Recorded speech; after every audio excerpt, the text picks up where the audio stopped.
जीवन जीने के लिए, हमें जीवन में सफल होने के लिए हमारे पास कम से कम 1 दर्जन स्किल की आवश्यकता होती है।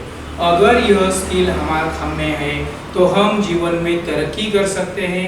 हम इन सभी स्किल में एक महत्वपूर्ण स्किल है, वह है डिसीजन मेकिंग स्किल। डिसीजन के 2 टाइप है, इजी डिसीजन और डिफिकल्ट डिसीजन। इजी डिसीजन हम आसानी से ले सकते हैं, लेकिन कई डिसीजन ऐसे होते हैं तो उस डिसीजन के साथ हमारा फ्यूचर जुड़ा होता है।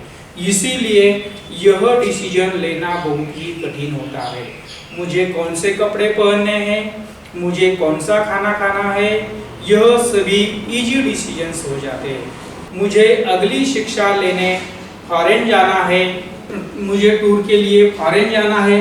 इस तरह की जब समस्याएं आती है तो इन समस्याओं को हल करने के लिए डिसीजन लेना बहुत ही कठिन हो जाता है। कठिन डिसीजन हम आसान किस तरह से कर सकते हैं यह हम जानते हैं। तो इसमें सबसे पहले यह देखते हैं what is decision making. Decision making किसे कहते हैं? देखिए, when we have many options and to choose one from comparing them is called decision making।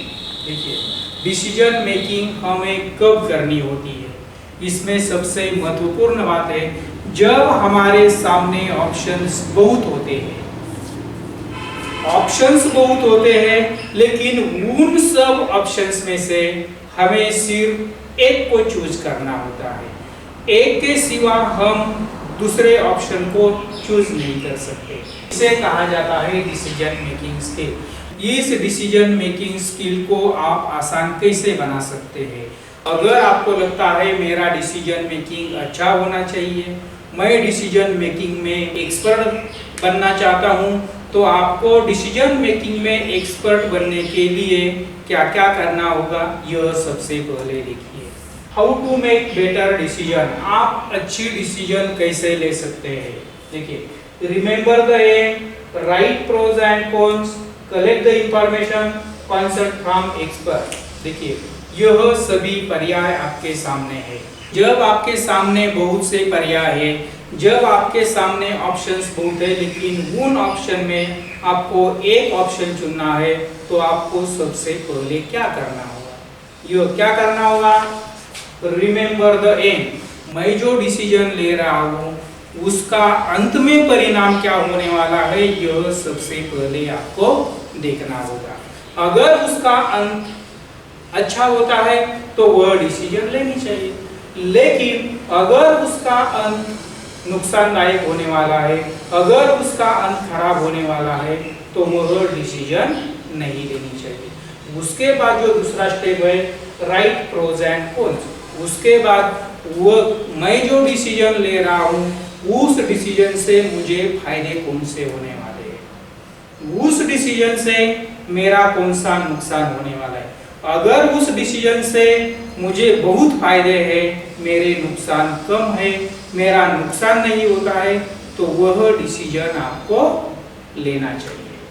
Collect the information. उसके बाद मैं जो डिसीजन ले रहा हूँ उस डिसीजन से मुझे कौन कौन से फायदे मिलने हैं, फ्यूचर के लिए यह डिसीजन कितना उपयोगी है, यह सभी की सभी इंफॉर्मेशन अगर आप इकट्ठा करते हैं तो आप अच्छी से अच्छे डिसीजन ले सकते हैं।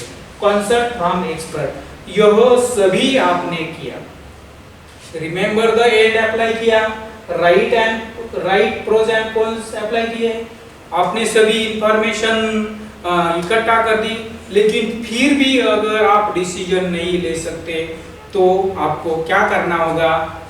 Consult from expert. आपकी जो समस्या है वह समस्या सुलझाने के लिए उस फील्ड का जो एक्सपर्ट है उस एक्सपर्ट के पास जाइए। जब आप उस एक्सपर्ट का कंसल्ट लेते हैं तो वह आपको प्रॉपर गाइडेंस करेगा, वह डिसीजन आपको लेनी चाहिए या नहीं लेनी चाहिए, यह वही कहेगा, क्योंकि वह उस फील्ड का मास्टर होता है।